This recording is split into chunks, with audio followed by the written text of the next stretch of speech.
8h24, notre débat autour de la réforme des retraites. Est-ce que les mesures vont être appliquées dès cet automne? Est-ce que le gouvernement est en train de passer en force? C'est la question que je pose ce matin. Pascale Coton, vice-présidente de la CFTC, et Erwan Tison, économiste et directeur d'études à l'Institut Sapiens. Merci d'être avec nous sur le plateau, évidemment. Claire Fournier, autour de ce plateau.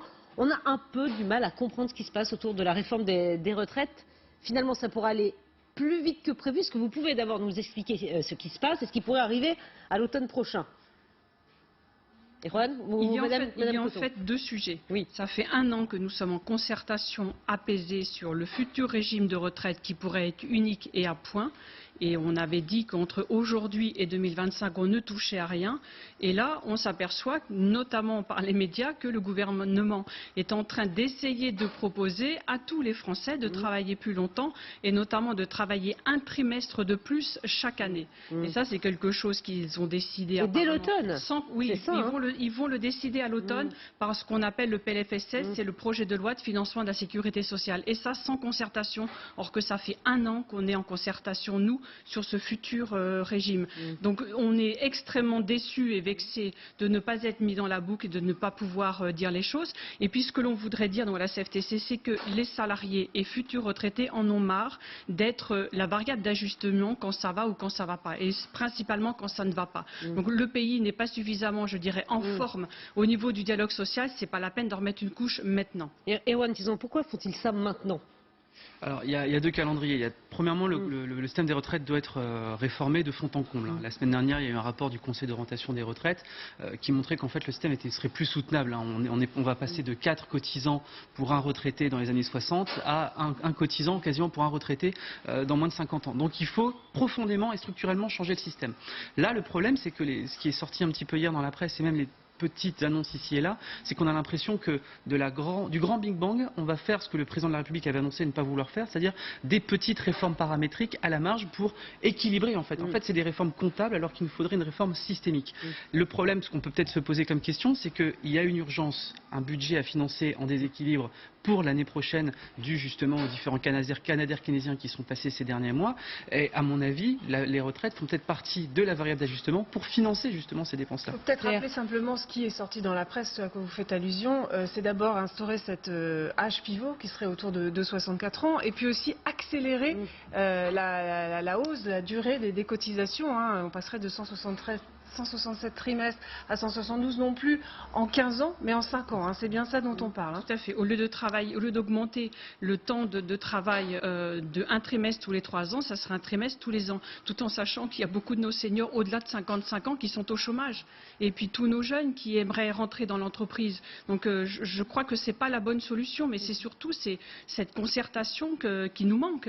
1 an de discussion avec le haut commissaire sur la retraite nous a permis de partager un maximum d'informations, de constats. On était prêt à s'investir vers ce nouveau régime qui est quand même, on l'a dit, un Big Bang. C'est vraiment quelque chose de tout à fait nouveau, en faisant en sorte que personne n'y perde, essayer de garantir un maximum de choses en point et surtout d'équilibrer tout ce qui peut être les injustices. Et là, tout à coup, on apprend que chaque salarié va lui demander... Le sentiment, effectivement, c'est une espèce de passage en force. Plus qui prédomine, en fait. Mais bien sûr, et les salariés ne sont pas du tout d'accord avec ça. Après, si effectivement il y a peut-être un problème de méthode, le fond même de la question va dans le bon sens. Parce que là où je mettrais un petit bémol par rapport à ce que vous venez de dire, madame, c'est qu'on n'a pas de problème de taux d'emploi des retraités. Le taux d'emploi des personnes de plus de 55 ans est à 64%. Il était à 55% il y a seulement 9 ans. On voit qu'à chaque fois qu'on recule l'âge de départ en retraite, le taux d'emploi justement de nos seniors explose. Donc il n'y a pas de corrélation négative là-dessus. Là où c'est vraiment important, et c'est le but de la réforme, et peut-être on attend encore le diable se cache dans les détails, comment est-ce qu'on arrive à faire ça, c'est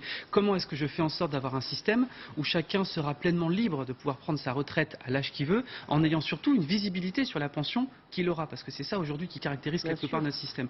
Et là, pour l'instant, le fait de se focaliser uniquement sur cet âge d'équilibre, cet âge pivot, d'ailleurs, il y a un sondage qui est sorti il n'y a pas longtemps, 40% des Français ne comprennent pas cette notion-là, donc peut-être que c'est aussi la façon de réformer, de ne pas annoncer la réforme. Mais le souci, c'est pas forcément l'âge de départ. Le souci, c'est comment est-ce qu'on arrive à financer, donc le rapport en fait entre les cotisations et les pensions. Et là, pour l'instant, on n'a pas vraiment de réponse. Et pardon, mais peut-être on peut regarder du côté du régime de retraite complémentaire, parce que eux, ils ont donc mis un âge pivot à 63 ans, et dans les faits, le déficit se réduit.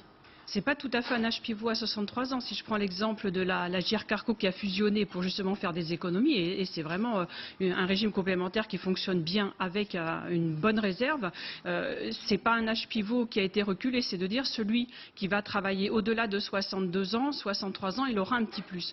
Mais moi, je voudrais corriger quelque chose sur les salariés qui dépassent le temps de travail et qui vont travailler au-delà de 55 ans pour notamment pouvoir vivre au mieux de leur retraite. Et Au-delà de ce sont 65, principalement, c'est ça au-delà de 62 ou 65, ce sont principalement des femmes et ce sont principalement des gens qui sont au SMIC ou autour du SMIC parce qu'ils savent qu'une année de cotisation supplémentaire, ça peut les aider. Donc je pense qu'on ne peut pas prendre la règle comme ça, de dire il y a moins de chômeurs au niveau des 55 ans, au niveau des seniors. Ce sont des gens qui n'ont pas le choix. Et je le redis, c'est pas en faisant comme ça qu'on va faire rentrer nos jeunes dans l'entreprise et c'est pas comme ça qu'on va régler le problème de la retraite. Ce qui est dangereux là, c'est que on a expliqué à tous les Français, et moi la première en tant que négociatrice, qu'on ne fallait pas avoir peur de ce nouveau régime qui allait se mettre en place, le régime qui va être par points unifié pour tout le monde, fonctionnaire, pas fonctionnaire, en faisant en sorte qu'il n'y ait personne de perdant.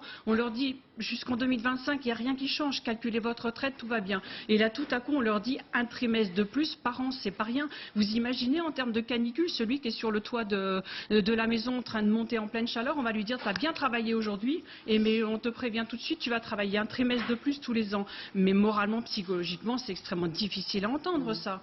On comprend. Là, un petit bémol encore une fois, vous savez, ça c'est une question de pénibilité du travail. La retraite chez nos voisins notamment nordiques, elle est plutôt aux alentours de 64, 65, voire 67 ans. Pourtant, porter un carton en Suède, c'est aussi difficile que porter un carton en France.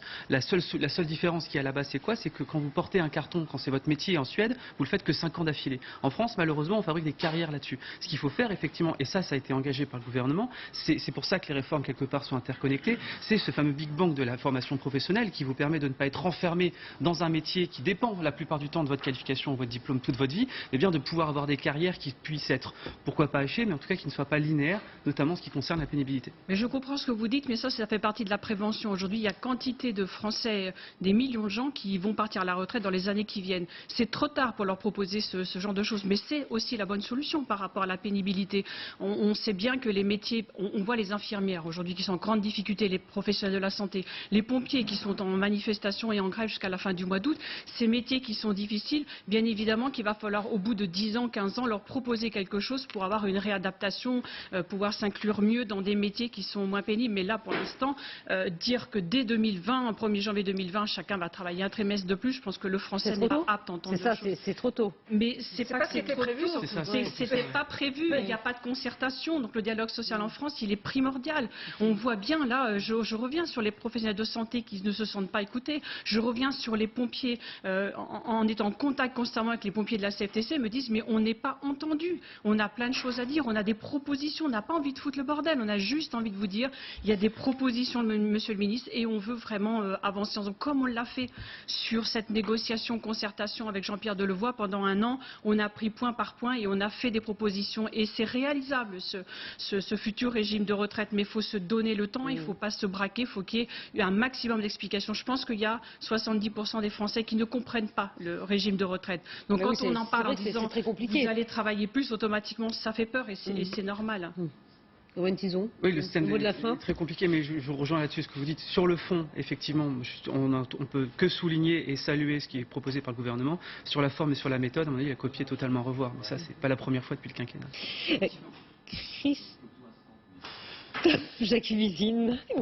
Christophe Jacquivizine, vous recevez ce matin justement